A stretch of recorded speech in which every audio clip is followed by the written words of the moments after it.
Fala pessoal, eu sou Alex Silva e está começando mais um Lado B, um programa que busca debater temas relevantes com a visão daqueles e daquelas que não costumam estar nos holofotes da mídia, pelo menos não para este tipo de discussão que a gente propõe aqui. Nesta primeira temporada, nós vamos abordar os impactos da pandemia de Covid-19 em diversos setores da sociedade. Hoje, nós vamos receber no nosso programa uma mulher que faz a sua correria no dia a dia, em busca de um lugar ao sol e também de uma vida melhor. E muitas vezes a corrida é no sentido literal da palavra. Ela é caçula entre 6 irmãos e mora com 4 irmãs, as gêmeas Lúcia e Luzia de Fátima e também a Maria Aparecida. Estamos recebendo aqui no Lado B a Maria do Carmo Moura, ela que era promotora de vendas e também faz as suas corridas como motorista de aplicativo. Seja muito bem-vinda ao nosso Lado B, viu, Maria? Muito obrigado. Boa tarde. E também quem está aqui junto comigo é o João Pedro, ele que vai me ajudar na condução dessa conversa. João, é um prazer ter você aqui, viu? Pô, ótimo, Alex. Certamente a gente vai ter uma conversa muito proveitosa aqui hoje. Pelo papo que a gente está batendo aqui antes, já dá para ter uma noção mesmo, de fato. Maria, para a gente começar a nossa conversa, antes da gente falar sobre pandemia, eu queria que você contasse para a gente, de uma maneira resumida, um pouco da sua história. Conta para a gente. Eu venho de aplicativo, trabalho com aplicativo já desde o início, faz uns 5, 6 anos. Certo. Já transportei 6.000 e poucas pessoas. Bastante gente. E venho também trabalhava no comércio. Trabalhei muitos anos no Big, num supermercado da cidade, no Big. E estamos aí na batalha com tudo isso que a gente passou, enfrentando o que vem pela frente. Vamos lá, então. Para a gente começar a falar um pouquinho sobre esse tema de pandemia, eu queria que você falasse para mim como que era a sua vida ali em março de 2020, quando chega a notícia da pandemia aqui no Brasil, dos primeiros casos, como que era a vida da Maria? Eu trabalhava com um aplicativo já e trabalhava de vendedora de eletrodomésticos no Big. Certo.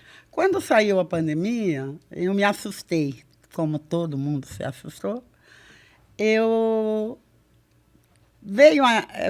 Calhou de vir a minha aposentadoria e chegou junto com a pandemia. Aí eu abandonei o aplicativo por medo e pedi uma licença do trabalho que eu estava também por medo de levar a doença para casa. Eu moro com mais 3 pessoas de idade, né? Então a preocupação era levar a doença a mais perto. As suas irmãs já faziam parte do grupo de risco já? Sim, eu também, né? Eu estou hoje com 63. Então a gente já era mira, né? E quando a senhora decidiu parar, qual foi o momento que você percebeu a gravidade e pensou, não tem jeito, realmente é o momento de parar? Olha, na verdade eu sou muito apavorada. Eu sou apavorada. Então tudo que eu faço intensamente. Se for para fazer, eu vou fazer intensamente. Assim que saiu toda a mídia, tudo aquilo, era uma opção. Eu gosto de fazer aplicativo, gostava de trabalhar, gostava. Mas era uma opção. Poderia ocorrer algum fato ou eu ficava lá quietinha com elas dentro de casa. E eu optei, porque eu falo assim, o dinheiro você não ganha hoje, você ganha semana que vem, você vai se relevando. Agora tem aquele ditado que diz só para a morte que não dá jeito, então eu preferi não correr o risco. E assim, né? Você já tinha um outro serviço e, além disso, a sua aposentadoria saiu ali Saiu, logo no início. Sim. Isso também te deu uma segurança financeira para você parar, né? Sim, com certeza. A minha aposentadoria, ela chegou no momento certo, de uma forma errada, né? Mas ela conseguiu me dar um suporte para eu passar pela pandemia.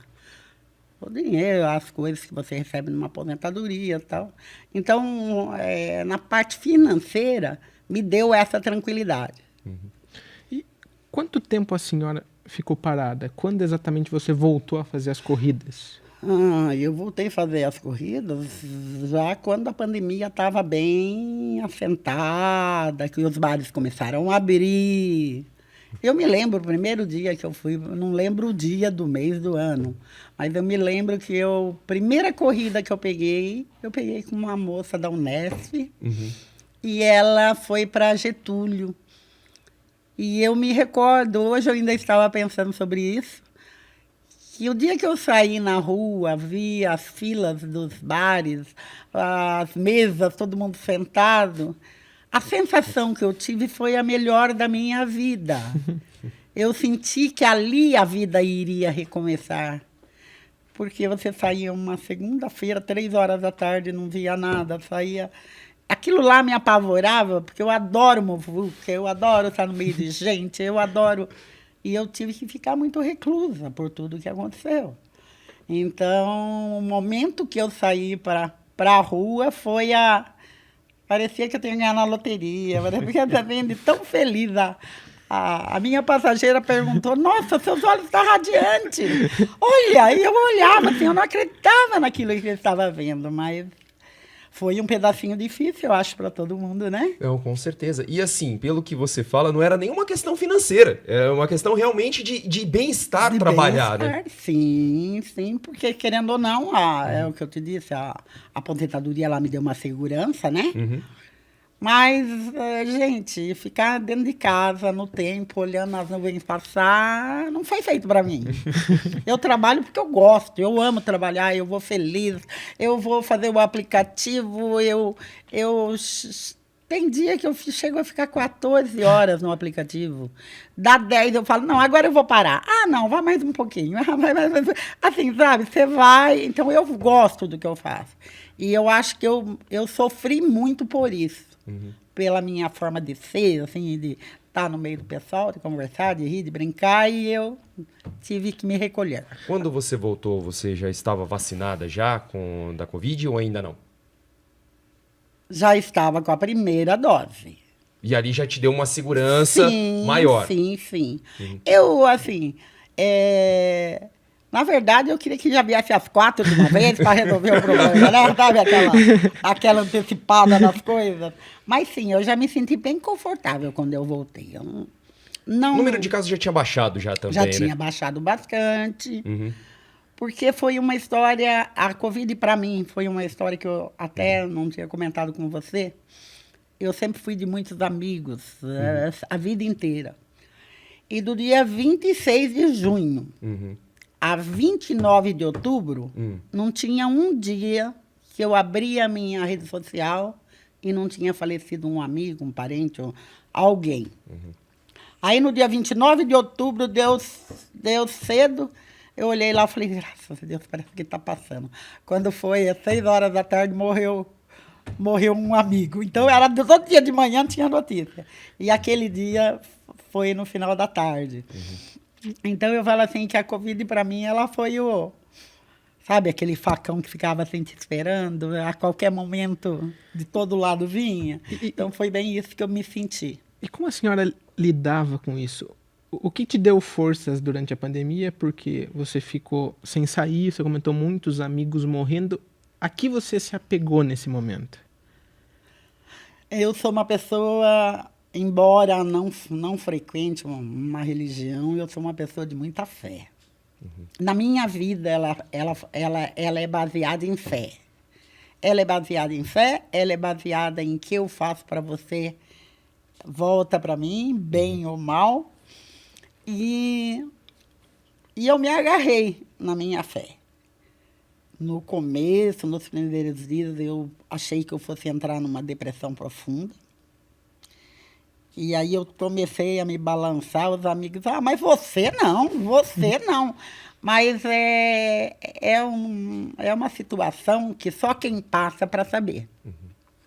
E graças a Deus, acho que passou uns 20 dias, tal, eu me melhorei e aí eu continuei. Mas eu saí dela com a minha fé. Procurou fazer também algumas coisas para distrair a cabeça mesmo dentro de casa? Porque parada eu já vi que você não fica, né? Não tem como. Mas eu vou te dizer uma coisa. Por eu ser a caçula de casa, Eu não faço nada dentro de casa. Então, para quem se ocupa com casa, com limpeza, com roupa, com isso, você se ocupa. Sim. Agora, eu não tinha esse hábito.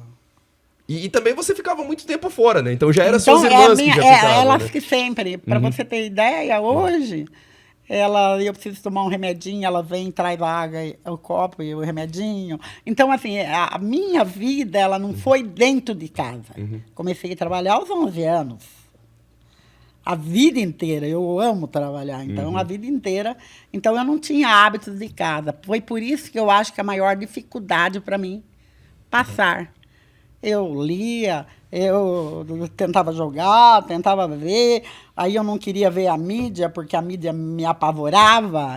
Se perguntar a uma pessoa que não assistiu a mídia, fui eu. Eu sentava lá no meu quiosque, com o meu livro, mas menos televisão. Então, eu fiquei muito tempo sem. E a senhora chegou a pegar Covid ou não? Peguei. Peguei 2 vezes por falta de uma. Mas, graças a Deus, a primeira vez nós pegamos as 4. Todas as irmãs. Todas de uma vez. E a primeira vez foi mais tranquilo, não foi apavorante.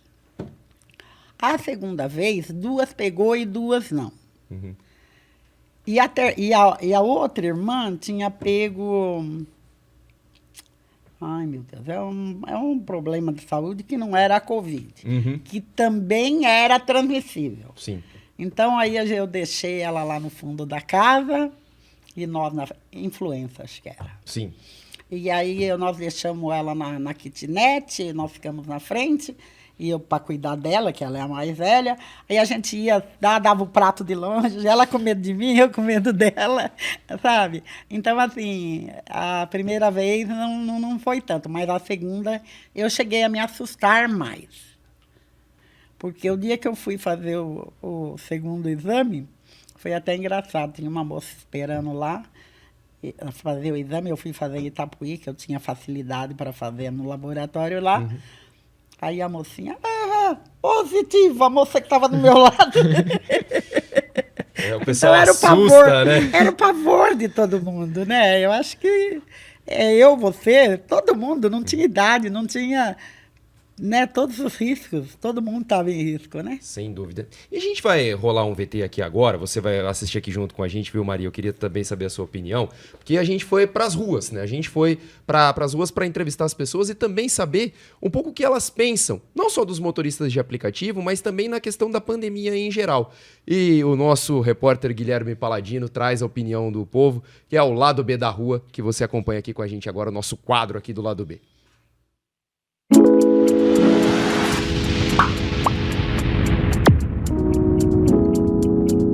O que o senhor faria se você fosse um motorista de aplicativo, Uber, 99, e começasse a pandemia? Se fosse meu único meio de sobrevivência, eu adaptaria os meus hábitos, mas não pararia de trabalhar. Continuaria trabalhando, né? Opa, com certeza. Como para poder manter, levar meu mantimento para a família, né? Para casa, né? No começo, como a pandemia era algo totalmente desconhecido, eu acho que eu continuaria trabalhando. Mas depois de conhecer todo aquele fato das mortes, ia ficar mais difícil, né? A gente ia trabalhar com medo. Porque tem pessoas em casa, tem crianças, tem idosos, então é difícil você saber se pode levar a doença para sua casa. Porque tá certo, a nossa saúde vem em primeiro lugar, mas a gente se prevenindo, eu acho que daria certo. Eu ia me precaver, né? Eu ia usar minha máscara, minhas luvinhas, meu gel, né? Ia me cuidar, né? Eu não deixaria de trabalhar, teria que trabalhar, né?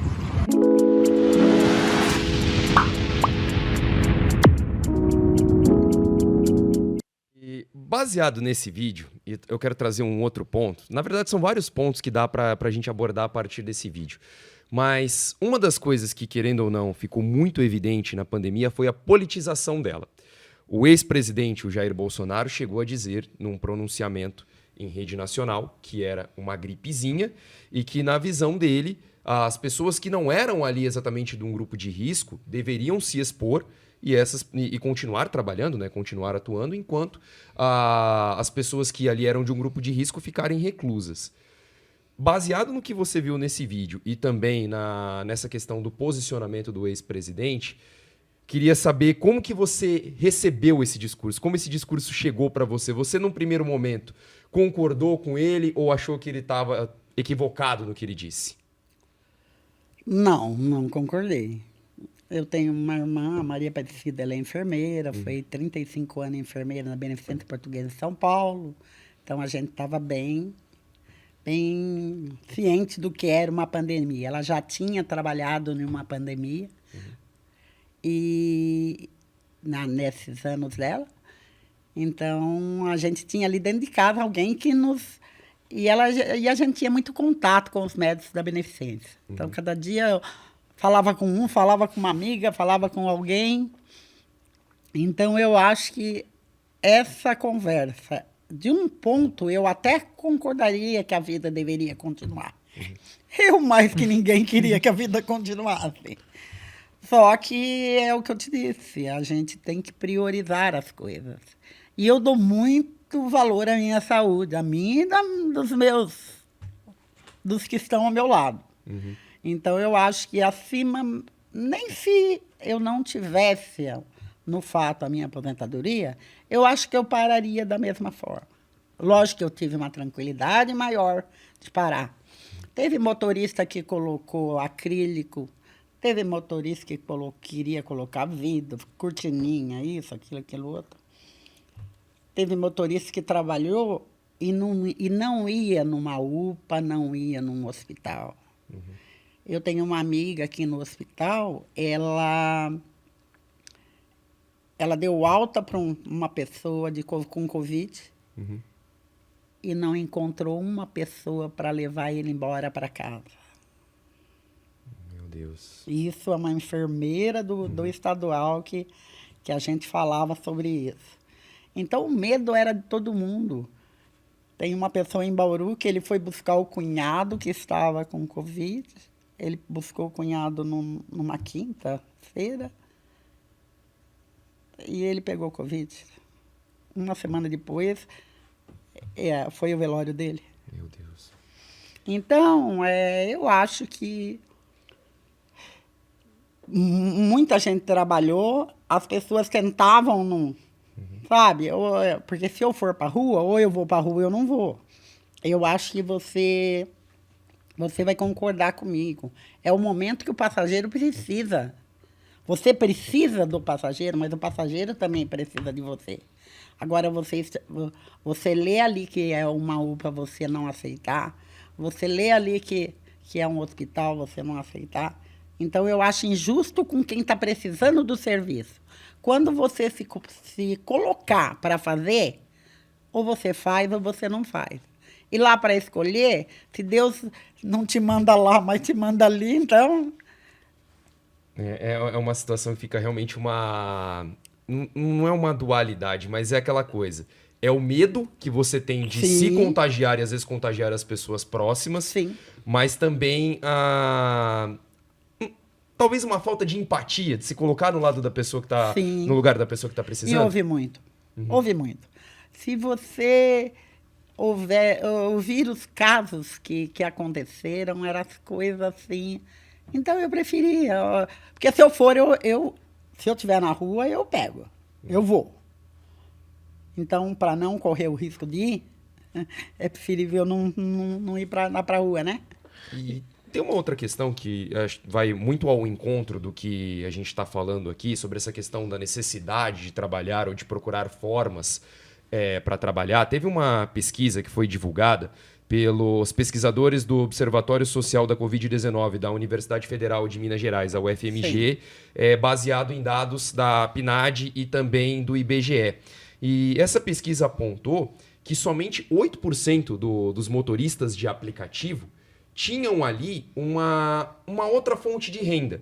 E essas pessoas acabaram optando por deixar as corridas, né, ou deixar as corridas de aplicativo para se dedicar a outra área, até por uma questão de segurança. Mas também, no outro caso, a gente percebe que é uma ampla maioria, de 92%, não tinha para onde correr ali naquele momento. Dependia somente daquilo. E aí, então, fica um pouco nessa questão. É o medo, mas também é a necessidade, né? E muitos casos das pessoas que eu conheço, que são Uber já há muito tempo, muitos casos as pessoas iam pela necessidade mesmo. Você tem um filhinho ali pedindo um leite, você tem, sabe, você tem que trazer comida para casa, você tem o teu carro, eu vou fazer Uber, comprei um carro, você tem que pagar seu carro. Então, com tudo que aconteceu, querendo ou não... Até um ponto em relação a isso, no começo da pandemia, até durante a pandemia, existia muito uma discussão do que era serviço essencial ou não. Então, a gente viu muitos profissionais de saúde sendo valorizados pelo trabalho que eles faziam, que era muito importante. Você acha que os motoristas de aplicativo foram devidamente valorizados pelo trabalho que eles fizeram nessa época ou não? Não, eu acho que não. Só que é o que eu te falei. Eles fizeram pela necessidade deles. Seria um caso de ser reconhecido, seria. Para aqueles que iam lá e você está na chuva, aquele que você está pedindo ali no hospital estadual que você teve uma alta, e a pessoa foi lá te buscar. Esse merecia aplausos, porque ele está dando a vida dele em função da... Ele está correndo o risco em função da sua. Mas aqueles que iam pela necessidade do dinheiro e não estavam nem aí com o outro, não. E até, você teve, acho que muitos colegas que continuaram trabalhando. Sim, assim. sim. Sobre relatos dessa época, eles tinham mais corridas, menos corridas, ganharam mais dinheiro ou não? Como foi nesse período? Não foi de grande monta, não. Ganhava-se para sobreviver, porque você não ia para a faculdade, o outro não ia para o trabalho, a faxineira não ia fazer faxina. Então, automaticamente Comércio também fechou. Comércio fechou. Automaticamente ali só saíram aquelas pessoas que tinham necessidade. Aquelas que continuaram trabalhando com mercado, teve muito. Na época, o Big aberto. Foi uma época, aí eu abrindo uma aspas na conversa do aplicativo, foi uma época que os vendedores de eletrônicos do Big, ela era a única que vendia eletrônicos em Bauru. Realmente é bem Agora, complicado. imagina, os vendedores faturaram muito, muito, muito, muito. E eu lembro um dia que eu recebi uma ligação, um amigo, que hoje ele está na Irlanda, ele falando para mim, volta, eu ganhei tanto, deu, sabe? Mas é diferente, você é um rapaz sozinho, eu tenho 4 pessoas, 5 pessoas comigo, então eu não tinha. Mas teve alguns setores que se ganhou muito dinheiro. Sim. E a gente já está chegando nos finalmente do Sim. nosso bate-papo, mas está maravilhoso. Mas tem uma outra questão que eu quero fazer, eu acho que essa é providencial, que até trazendo ainda mais dados dessa pesquisa, mostra, por exemplo, que 50% dos motoristas de aplicativo perderam renda durante nesses primeiros meses da pandemia, né, nos primeiros momentos. 36% deles tiveram que se afastar e somente 32% contribuíam com o INSS para garantir a Seguridade Social. Aí eu te pergunto, é uma profissão vulnerável? Sim, ela é vulnerável. Porque, diferente de muitos ramos aí que aconteceu isso ou aquilo, a porta está ali aberta, na pandemia, é o que eu te disse, ela foi muito vulnerável. Porque você... É aquela, né? Você vai aonde o povo está. Onde o povo está. E você não o tem povo nenhuma proteção, não né? está na rua. E também não é aquela questão, não há direitos garantidos, né? Não, sim. Mas eu, particularmente, eu acho que a Uber, no geral, né? Ela acabou ajudando muitas pessoas nessa pandemia. Eu acho que pessoas com o eu, né? Precisando da minha necessidade, mas a Uber no aplicativo, pelas pessoas que eu tenho, que eu conheço, são amigas e tal, a Uber foi quase uma mãe para muita gente. Maria, a gente vai chegando aqui no final da nossa conversa, mas a gente vai fazer uma espécie de ping-pong. Eu vou dar algumas palavras e eu vou pedir para você dizer o que essa palavra significa em uma frase curta. Pode ser? A gente vai relacionado com esse termo, com esse tema, melhor dizendo. E a primeira palavra é: o que significa a pandemia para você? Medo. Medo. Eu acho que foi a pior fase que eu já passei. E a vacina? Ela foi a salvação, porque depois da primeira que eu voltei a trabalhar, voltei a minha vida normal, né? Então, a vacina foi a salvação. E o que seria para você um mundo se não tivesse a pandemia? Acho que seria a minha melhor fase. Maria, eu agradeço muito a sua presença aqui com a gente. O bate-papo foi maravilhoso. Muito obrigado pela sua presença aqui no Lado B, viu? Obrigada a vocês. Boa tarde. Pessoal, esse foi mais um Lado B, um programa que é uma parceria entre nós, alunos da Unesp, né? No caso, eu, Alex Silva, o João Pedro e também o Guilherme Paladino. É um trabalho de conclusão de curso que, em parceria com a TV Unesp, está sendo produzido. Nós voltamos em breve com mais uma edição do Lado B. Muito obrigado pelo carinho da sua audiência.